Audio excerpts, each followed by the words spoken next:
오늘 이 시간은 비난하지 않기라는 제목으로 말씀의 은혜를 나누도록 하겠습니다. 앞에 보시면은 한 중년 여성이 있습니다. 이름은 킴푹이라는 여성입니다. 우리나라 이름 같지는 않죠. 캐나다에 살고 있는 동양계 여성입니다. 킴푹. 나이가 저보다 3살 많아요. 51살 되신 분입니다. 네, 이분이 유명해진 것은 이것 때문이에요. 자세히 보시면 이게 잘 안 보이시겠지만 온 몸에 화상을 입었습니다. 얼굴을 제외한 몸의 65%가 3도 화상을 입었어요. 그래서 14개월 동안 17번을 수술을 했습니다. 14개월 동안 17번을 수술해서 겨우 살아남은 여자가 이 킴푹이라는 여자입니다. 그럼 이 여자는 언제 이렇게 65%의 화상을 입었느냐? 9살 때예요. 9살 때. 여기 보시면은 보이시죠? 이 등부터 팔까지 화상을 입는데 어디서 화상을 입었느냐? 베트남전에서 화상을 입었습니다. 이 여자는 현재는 캐나다에 살지만 베트남 하노이 출생입니다. 베트남 전쟁 때 이때 나이가 9살이었어요. 그런데 미국이 네이팜탄이라는 것을 떨어뜨렸습니다. 네이팜탄이 뭐냐? 베트공들이 숲에 숨어 있으면 죽일 수가 없으니까 정글을 태워버린다고 미군들이 네이팜탄이라는 것을 떨어뜨렸어요. 그럼 막 불이 나거든요. 그런데 그게 베트공들한테만 떨어뜨린 게 아니라 민가에도 떨어뜨려가지고 많은 사람이 죽었는데 그 사람들 중에 하나가 이 킴푹이라는 여자였어요. 9살 때. 부모, 사촌 다 죽었는데 살아남은 거예요. 그런데 이 킴푹이 네이팜탄에 온몸에 화상을 입고 길을 막 뛰어가는 거를 한 종군 기자가 사진을 찍었어요. 그래가지고 그 사진을 이제 전 세계에다가 이렇게 공개를 했는데 그래서 이 킴푹이라는 여자가 유명해지게 된 것입니다. 그리고 베트남전이 종전되게 된 것도 이 9살짜리 65%의 3도 화상을 입은 이 여자아이의 사진이 베트남전을 끝내는 하나의 계기가 되었다라고 해요. 근데 제가 말씀드리고 싶은 거는 그게 아니고 이 킴푹이라는 여자가 1966년도에 미국으로 초대를 받았습니다. 미국의 워싱턴에 가면 이 베트남전 참전 기념비가 있어요. 그 기념비 제막 행사에 초대를 받았어요. 그래서 이 킴푹이 그 베트남전 참전 그 기념비의 제막식에 연설을 하는데 이런 얘기를 한 거예요. 저는 저희 집에 네이팜탄을 떨어뜨린 그 미군 조종사를 용서합니다. 그렇게 얘기를 한 거예요. 쉽지가 않죠. 부모도 죽고 뭐 사촌도 다 죽었는데 자기도 몸에 65%의 3도 화상을 입었는데 어떻게 그런 말이 쉽게 나오겠어요. 근데 놀라운 일이 벌어졌습니다. 그 연설을 듣고 있는 사람들 중에 한 사람이 벌떡 일어난 거예요. 그 사람은 존 머플러라는 사람이었습니다. 그 사람이 바로 그 네이팜탄을 떨어뜨린 조종사였던 거예요. 여러분 인터넷 검색해 보시면 실제 있었던 얘기입니다. 그 존 머플러라는 사람이 그 자리에 와 있었던 거예요. 그래가지고 그 사람이 하는 말이 제가 당신의 집에 네이팜탄을 떨어뜨린 조종사입니다. 용서해 주세요. 그랬을 때 이 킴푹이 어떻게 했을까요? 용서했죠. 그래 두 사람이 껴안고 서로를 용서하는 아름다운 장면이 그때 벌어졌다고 하더라고요. 근데 더 놀라운 사실은 이 킴푹도 기독교인이고 존 머플러도 기독교인이라는 사실입니다. 사람이 이런 일을 당하면 당한 사람은 원망과 비난과 불평으로 인생을 허비하게 됐어요. 내가 그놈 잡기만 해봐라. 원수를 갚아야 되겠다. 복수심으로 불타는 게 보통 사람의 마음입니다. 또 가해자, 존 머플러 그 비행기 조종사, 그런 가해자도 또 마음을 가집니까? 이건 내가 한 게 아니야. 국가가 시켜서 한 거야. 어쩔 수 없었어. 나는 그럴 줄 몰랐는 걸. 변명에 일관합니다. 이렇게 되면 복수의 복수를 낳게 되는 것이죠. 이거는 세상의 방법이다라는 것입니다. 세상 사람들은 나에게 피해를 입힌 사람을 비난합니다. 그리고 피해를 입힌 가해자도 변명합니다. 그리고 법으로 끌고 갑니다. 법으로 판결이 나도 감옥을 살아도 해결이 되지 않습니다. 복수가 일어납니다. 정치적인 복수, 행정적인 복수, 물질적인 복수, 인사사고까지 일어납니다. 이게 세상이 문제를 만났을 때에 해결해가는 방법이다. 근데 교회는, 성도는 어떻다? 비난하지 않는 거예요. 온몸의 65%를 화상을 입고 3도 화상을 입고 17번 수술한 이 킴 푹이 나는 용서했다. 이 여자가 이제 캐나다 살면서 예수를 믿게 된 거예요. 그리고 존 머플러도 참전하기 전부터 독실한 기독교인이었고, 근데 마음이 항상 불편했죠. 자기 죄 때문에. 근데 둘이가 그때 화해하면서 진정한 변화가 일어나게 됐다는 거예요. 그러면서 이 킴 푹이라는 여자가 남긴 아주 좋은 말이 있습니다. 이 말입니다. 일어난 일은 바꿀 수 없다. 우리가 이런 컵에 물이 있으면 쏟아버리면 주워 담을 수가 없어요. 일어난 일은 바꿀 수 없다. 하지만 그 의미는 바꿀 수 있다. 내가 누가 어려움을 당했어요. 근데 그 어려움을 당한 사람이 에이씨 왜 나만 이래? 난 망했어. 이러면 그 어려운 일은 더 어렵게 되는 거예요. 근데 괜찮아. 할 수 있어. 전에도 이겼는 걸. 이러면 그 일은 다시 재기할 수 있는 발판이 되는 거예요. 일어난 일은 어쩔 수가 없죠. 하지만 그 일어난 일의 의미를 다르게 부여하면 되는 것입니다. 비난하기보다, 변명하기보다 용서하고 사랑하면 일어난 일은 나쁘게 되는 게 아니라 좋은 일로 변화된다는 거예요. 그런데 문제가 생겼을 때 그 일어난 일에 대해서 피해를 당한 사람은 비난하고 가해자는 변명하면 그 일은 좋게 변화되기는커녕 또 다른 복수와 문제로 이어지게 돼 있다는 것입니다. 오늘 성경에도 비난받아 마땅한 교회가 나옵니다. 그 교회는 바로 고린도 교회입니다. 이 고린도 교회는 사도 바울이 2차 전도 여행 때 세운 교회입니다. 사도 바울이 오래 머문 지역은 에베소가 제일 오래 머물렀죠. 이쪽에 보면 있는데 여기 안 나와 있네요. 그런데 이 고린도도 사도 바울이 1년 6개월이나 머물렀어요. 엄청나게 공을 들인 지역이죠. 그리고 전에도 한번 설교해 드린 적이 있지만 이 고린도라는 지역은 바다가 두 개를 맞닿고 있죠. 여기 고린도 운하가 있다고 제가 말씀드렸잖아요. 항구가, 큰 항구가 여기에도 하나 있고 여기도 하나 있고, 그러니까 물류가 쏟아지는 곳이 고린도예요. 우리나라로 따지면 인천이나 부산같이. 그러니까 이 고린도는 엄청난 부자가 많은 동네죠. 그런 동네에 교회가 세워졌으니까 교인들도 당연히 부자들이 많았겠죠. 권력을 갖고 여유 있는 사람들이 많았어요. 그러니까 이 고린도 교회는 바울이 세운 교회들 중에서 다른 교회를 후원하고 다른 교회에 큰 힘이 될 수 있는 아주 모범되고 좋은 교회였습니다. 그리고 은사도 많고 지식도 많고 능력이 많은 교회가 고린도 교회였습니다. 그러니까 사도 바울이 1년 6개월 공을 들여서 개척을 했죠. 그런데 사도 바울이 이제 고린도 교회를 떠나서 이쪽에 에베소에 머물면서 이제 지내고 있는데 이 고린도 교회에서 소식이 들려옵니다. 서로 싸우고 있다는 소식을 들은 거예요.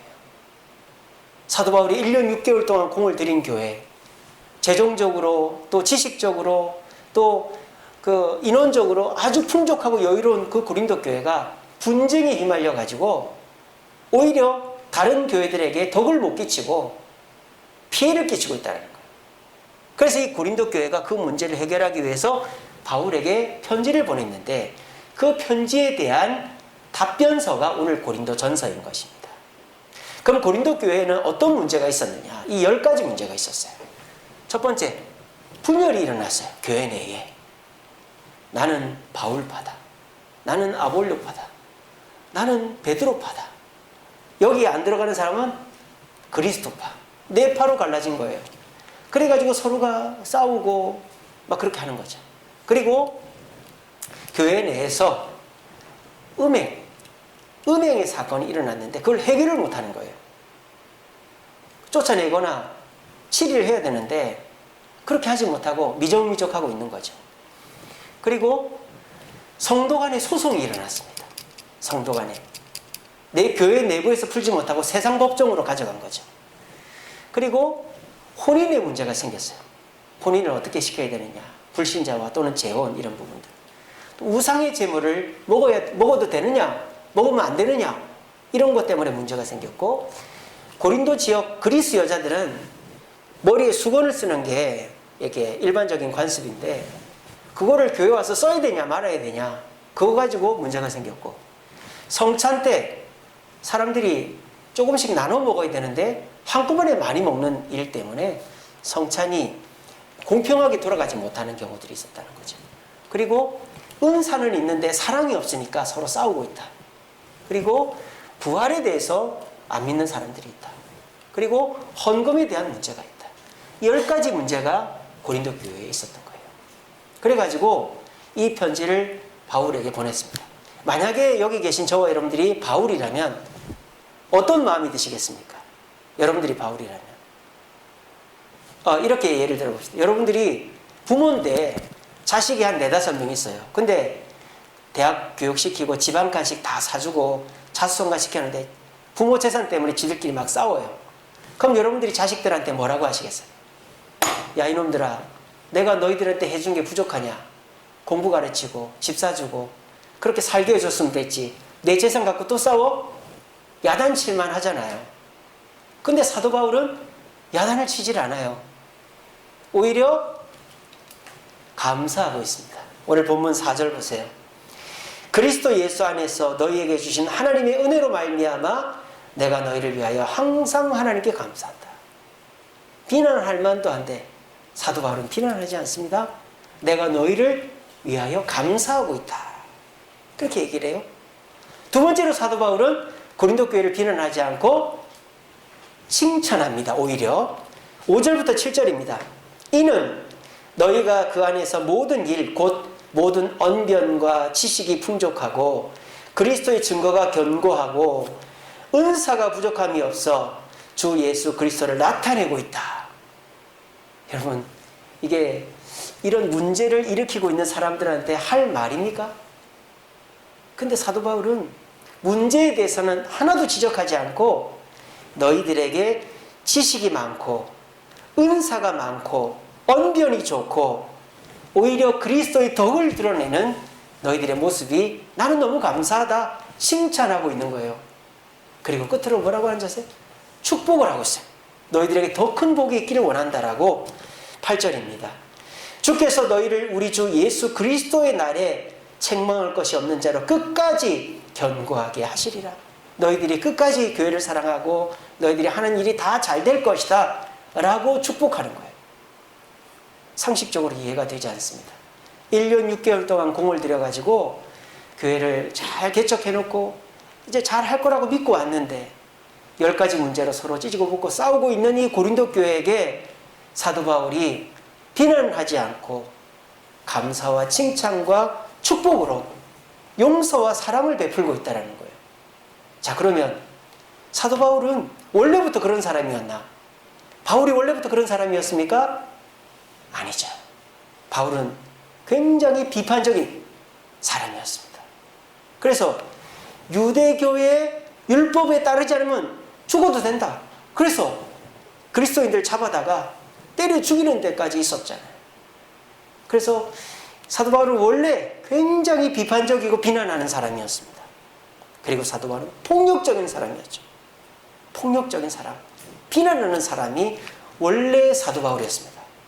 근데 그런 사도 바울이 어떻게 해서 자신의 기대를 헌신자까지 버린 고린도 교인들에게 비난하지는 않고 감사와 칭찬과 축복, 내가 너희들 때문에 참 고맙다, 너희들의 지식과 언변과 은사가 참 크구나, 너희들이 끝까지 견고해지기를 내가 축복한다, 이렇게 말할 수 있었을까요? 그 말은 사도 바울의 가슴에 이 말이 남겨있기 때문입니다.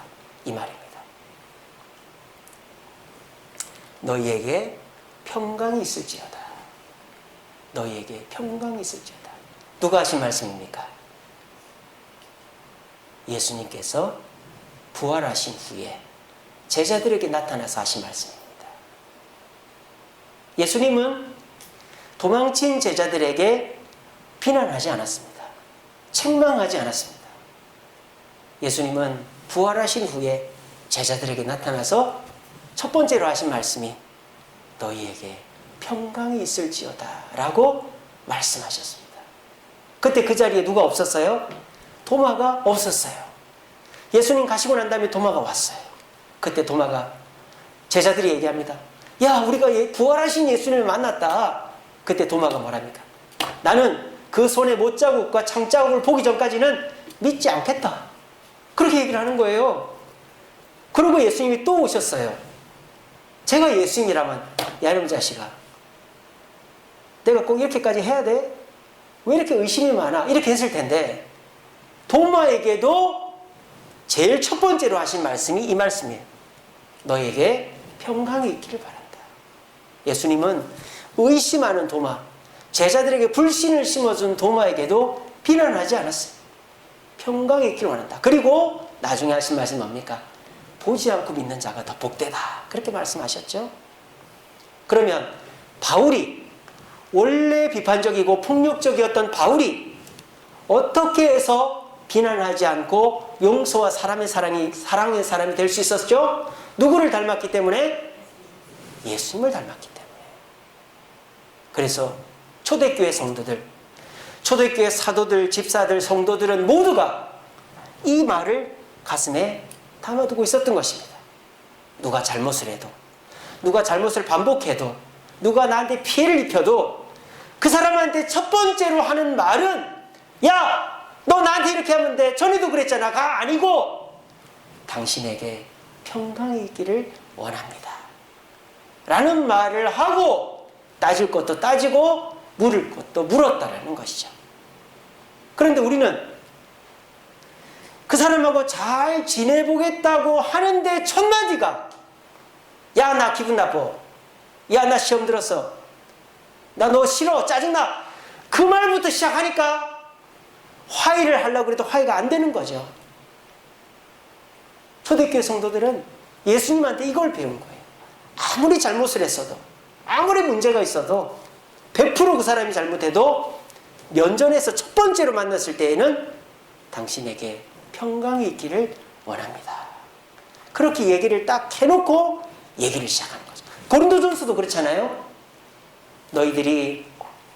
나는 너희들을 항상 감사하게 생각한다. 나는 너희들의 지식과 언변과 은사가 풍성하다는 것을 정말 칭찬한다. 그리고 너희들 견고하게 될 것을 나는 축복한다. 해놓고 10가지에 대해서 답을 하는 거잖아요. 우리도 이렇게 되면 참된 변화가 일어난다는 거예요. 우리가 누군가를 변화시키려고 할 때 잘 지내려고 만났는데 첫 마디가 비난이고 또는 변명이어 버리면 오히려 그 문제가 더 엉뚱한 곳으로, 말 때문에 말꼬리 잡고 씨름하는 경우가 생기는 것입니다. 그런데 초대교회 성도들도, 사도 바울도 너희에게 평강이 있을지어다 라고 말씀하시는 이 예수님의 말씀을 본받아서 문제가 생길 때마다 먼저 따져 묻고 하는 게 아니라 당신에게 평강이 있기를 원합니다 라고 말하면서 대화를 시작했더니 오히려 관계가 좋아지고 초대교회에는 큰 변화가 일어났다는 것입니다. 아까 킴 푹이라는 여자가 그런 얘기 했다고 그랬죠. 일어난 일은 돌이킬 수 없어도 그 일의 의미는 바꿀 수 있다고. 너와 나 사이에 문제가 일어났어요. 차 사고가 났던, 물건을 깨뜨렸던, 내가 피해를 입혔어요. 그럴 때 첫 마디가 내 잘못 아닌데요, 나도 모르고 그랬는데요, 이건 당신 잘못도 있잖아요. 그러면 그 일은 더 나쁜 곳으로 가는 거죠. 근데 첫 마디가 죄송합니다, 제 잘못입니다, 제가 실수로 그랬네요. 그러면 그 일은 오히려 두 사람이 더 가까워질 수 있는 계기가 될 수 있다는 거예요. 지난 주간에 이제 저희 가족이 여러분들 배려해 주셔가지고 휴가를 다녀왔습니다. 그래서 저기 횡성에 가니까 태기산이라고 있어요. 그 태기산 아침의 새소리 펜션이라고 가니까 아무도 없어요. 다 취소해가지고 저희 가족만 있다가 왔습니다. 근데 이제 첫날에 가가지고 이제 잘 놀고 둘째 날에 계곡을 가는데 우리 큰애가 다한이가 휴대폰을 들고 갔어요. 휴대폰을. 그러니까 이제 제가 쓰던 휴대폰을 다한이를 줬어요. 근데 이제 그거를 얘가 떨어뜨려 가지고 깨먹었어요. 그래서 집사람이 김민경 집사님 가게 가서 새로 해줬어요. 한지 일주일 됐어요. 근데 그거를 또 떨어뜨린 거예요. 물에 홀랑 빠뜨린 거예요. 화면이 안 들어와요. 일주일 됐다니까, 일주일.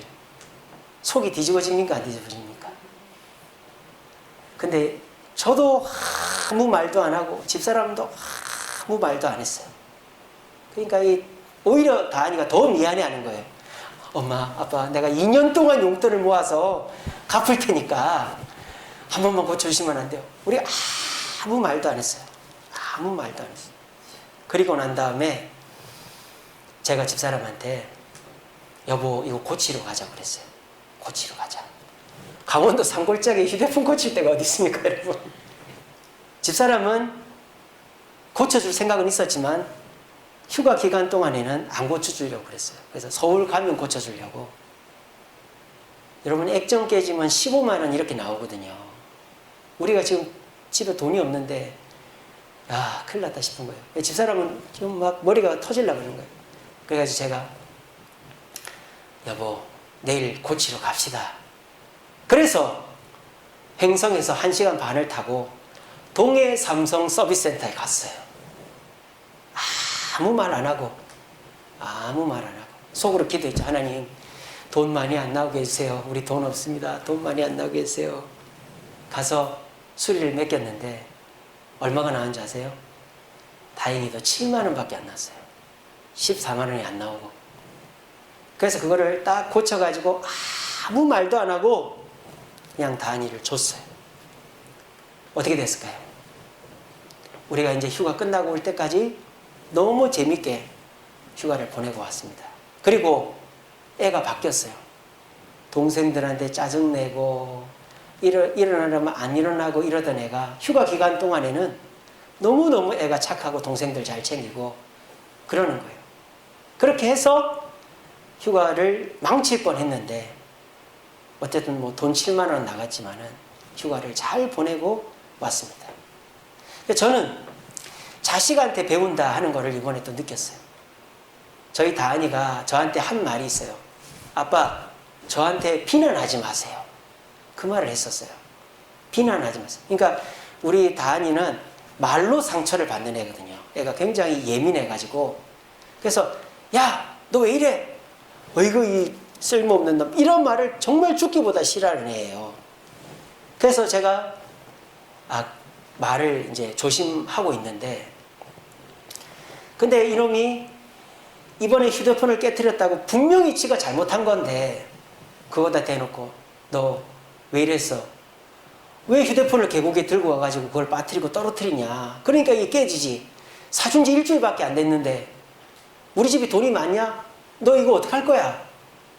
그렇게 할 수도 있는데 저희 집사람이 아무 말도 안 하고 있다가 그 다음날 바로 고쳐주니까 말이 필요가 없어요.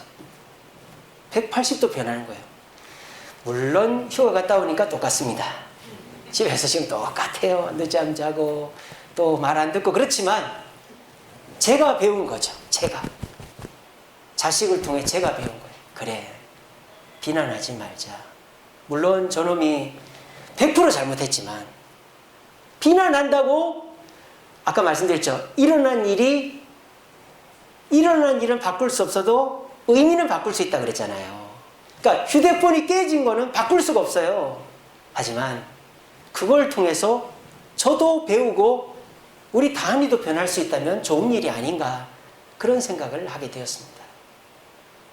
사랑하는 성도 여러분, 여러분들도 당연히 야단을 쳐야 될 일들이 있을 거예요. 그냥은 못 넘어간다 이런 일들이 있을 거예요. 근데 그때 한 번만 더 생각해 봐 주세요. 비난은 사람을 변화시킬 수가 없습니다.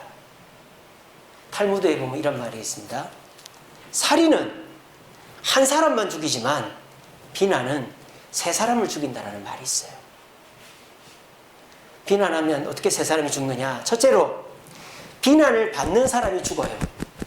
둘째로 그 옆에서 비난하는 걸 듣는 사람도 죽어요. 셋째로 비난하는 자신도 나중에 죽는 거예요. 탈무드에 나오는 이야기입니다. 비난은 나도 죽고 너도 죽고 옆에 있는 사람도 죽게 하는 게 비난이다. 그런데 우리는 이 비난이라는 거를 당연하게 생각합니다. 내가 잘못하지 않았고 네가 잘못했으니 내가 너한테 잘못했다고 말하는 게 뭐 잘못이야? 잘못이 아니죠. 그거 잘못이 아니에요. 해도 돼요. 근데 그렇게 한다고 일어나는 일이 바뀌진 않아요. 하지만 비난하지 않으면 의미를 바꿀 수 있다니까요. 문제가 오히려 역전되어서 서로에게 좋아지는 계기가 될 수 있다니까요. 그거를 초대교회 성도들은 누구한테 배웠다? 예수님한테 배웠다. 너희에게 평강이 있을지어다. 예수님 부활하셨는데 부활하신 예수님이 나타났는데도 믿지도 않고 도망치고 물고기 잡으러 가고 이런 제자들한테도 비난하지 않고 너희에게 평강이 있을지어다. 사명을 맡기시는 예수님. 그거를 제자들이 배웠기 때문에 초대교회는 10,000명, 20,000명 부흥성장하고 사랑이 넘치는 곳이 될 수 있었습니다. 너무너무 더운 시기를 보내고 있어요. 짜증이 많이 나요. 그러면은 안 할 말도 하게 되고 서로에게 비난하는 말들을 많이 하게 됩니다. 그러면 일어난 일은 요만큼인데 문제는 이만큼 되는 거예요. 서로가 사실은 아무 일도 아닌데 말이죠. 아무 일도 아닌데 서로가 말 때문에 비난하다 보면 그게 막 서로가 얼굴도 보기 싫을 정도의 큰 일이 돼버리는 거예요. 이 더운 여름에 우리가 시원해질 수 있는 방법은 에어컨 틀어놓는 것도 있지만 서로에게 용서와 사랑의 말을 하는 것입니다. 저도 이번에 우리 다은이 그 일을 겪으면서 참 손이 많이 가는 놈이고 참 우리 다른 동생들보다 못한 맞이에요. 정말 장난 노릇을 못해요. 그렇다고 해서 자식을 포기할 것이 아니잖아요. 그렇다고 해서 제가 비난을 해도 아무 말 못해요. 하지만 비난해가지고 제가 무슨 변화가 있겠나. 내가 그냥 용서해주고 사랑해주자. 그러면 되는 거 아니겠어요? 근데 우리의 마음속에 그런 의심이 듭니다. 용서해주고 사랑해줘 봤는데 안 변화되던데요. 그런 생각들이 드시죠. 얼마나 용서해 주셨습니까? 얼마나 이해해 줬습니까? 한두 번 해줬습니까? 여러분 5, 6, 7, 10번, 20번 해줘 보십시오. 반드시 변화됩니다. 우리가 한두 번 넘어가지고 한두 번 이해해 주니까 상대방은 어떻게 생각하는 줄 알아요? 이러다가 또 비난하겠지라고 생각하는 거예요. 근데 그 사람이 생각하는 한두 번, 3, 4번을 넘어서서 비난하지 않고 이해해주고 용서해주면 우리 엄마 아빠 이상하다. 이 정도 되면은 비난해야 되는데 안 하네. 그때서부터 변화가 시작이 되는 것입니다. 우리가 누군가를 비난하지 않으려고 해도 내가 당한 것이 있기 때문에 참 내가 이렇게는 못 산다. 내가 속 터져 못 산다. 이렇게 쉽죠. 이럴 때는 누구를 생각해야 되느냐. 예수님을 생각하시면 됩니다. 예수님은 저와 여러분들을 위해서 십자가에 달려 죽으셨어요. 우리는 예수님에게 뭐 하나 잘해준 것이 없는데 예수님은 우리에게 모든 용서와 사랑을 주셨어요. 그리고 저와 여러분들이 얼마나 많은 죄를 짓습니까? 하나님 앞에 약속해놓고도 범죄하고 하잖아요. 근데 우리 예수님은 절대 우리를 비난하지 않습니다. 우리가 주님 앞에 나가 봉사하고 예배하고 섬기면 다 그걸 받아주세요. 잘잘못을 따지지 않으세요. 우리는 이미 그런 사랑을 받은 겁니다. 그렇다면 우리가 그 사랑을 우리 자녀들에게, 우리 성도들에게 나눠주면 그때에 우리 자녀가 변화되고 우리 성도가 변화가 되는 것입니다. 비난과 변명은 복수를 낳지 절대 변화가 일어나지 않아요. 하지만 용서와 사랑은 시간이 좀 걸리더라도 반드시 내 자녀를 변화시키고 내 남편과 아내를, 내 주변 사람을 변화시킵니다. 우리 모두 예수님을 본받아서 첫마디를 조심해서 너희에게 평강이 있을지어다. 첫마디를 조심해서 비난하지 않고 일어나는 일은 바꿀 수 없어도 의미는 바꿀 수 있다고 말한 킴프의 말처럼 우리 모두 말을 조심하고 비난하지 않아서 우리 주변에 있는 문제들을 좋은 쪽으로 변화시켜 갈 수 있는 저와 여러분들 되시기를 간절히 바랍니다. 말씀을 맺겠습니다. 같이 읽어봅시다. 시작. 서로 돌아보아 사랑과 선행을 격려하며 그날이 가까움을 볼수록 더욱 그리하자. 자, 그날이 가까움을 볼수록 말세를 말하죠. 제가 지난 주일날 설교한 거 기억나십니까? 어린 양과 함께 이기리라. 지금의 말세 지말의 시대, 사탄교가 있고 사탄 운동화가 있고 패스 오브 엑자일, 타락을 시켜야 내 캐릭터가 힘을 얻는 그런 사탄이 중심에 있는 시대라고 그랬어요. 그러니까 그날이죠. 말세예요. 말세가 될수록 우리 입은 비난과 변명으로 가득 차 있습니다. 여러분 뉴스를 들어보세요. 뉴스의 80%가 비난입니다. 여당에서 이랬니, 야당에서 이랬니, 대통령이 이랬니, 누가 사고를 이렇게 냈니, 미국에서 이러니, 일본에서 코로나 때 올림픽을 하니, 전부 다 비난. 뉴스의 대부분의 비난이. 그리고 변명이에요. 그 비난을 들은 사람은 다 잘못됐다고 하는 사람이 아무도 없어. 다 변명하고 있어요.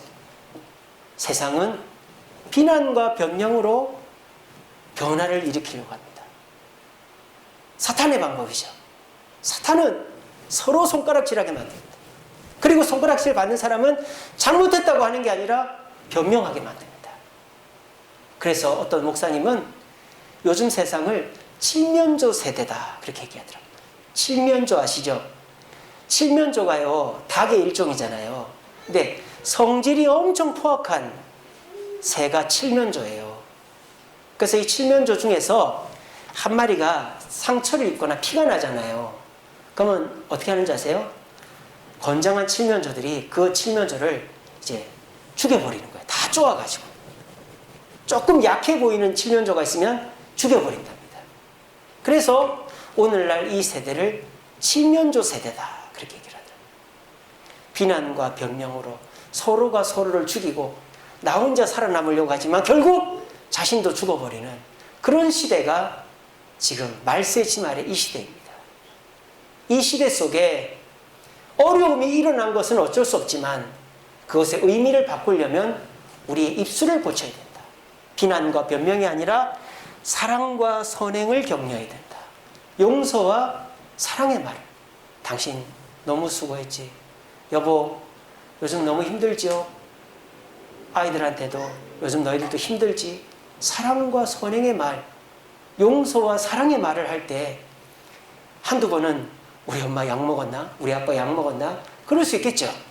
근데 그 아이가 생각하는 것보다 횟수를 지나서 계속 용서와 사랑의 말을 하면 아이들도 변화되는 거예요. 저도 믿습니다. 우리 큰애도 언젠가는 변화되겠죠, 그죠? 변화될 줄로 믿습니다. 우리가 일어나는 일은 바꿀 수가 없어요. 하지만 그 일의 의미는 바꿀 수 있습니다. 어떻게? 비난과 변명이 아니라 용서와 사랑으로 예수님처럼 말입니다. 우리 모두 이 말세지말의 시대에 사람들은 서로 비난하고 변명하는 칠면조 세대로 살아가지만 우리 주세움교회는 주세움교회 성도들의 가정은 용서와 사랑의 말이 가득해서 우리 자녀들이 변하고 우리 성도들이 변해서 나도 저 교회 가고 싶다. 저 교회 가서 나도 사랑을 받고 변화되고 싶다 하는 사람들이 몰려오는 교회를 만드는 저와 여러분 되시기를 간절히 바랍니다. 우리 찬양하겠습니다.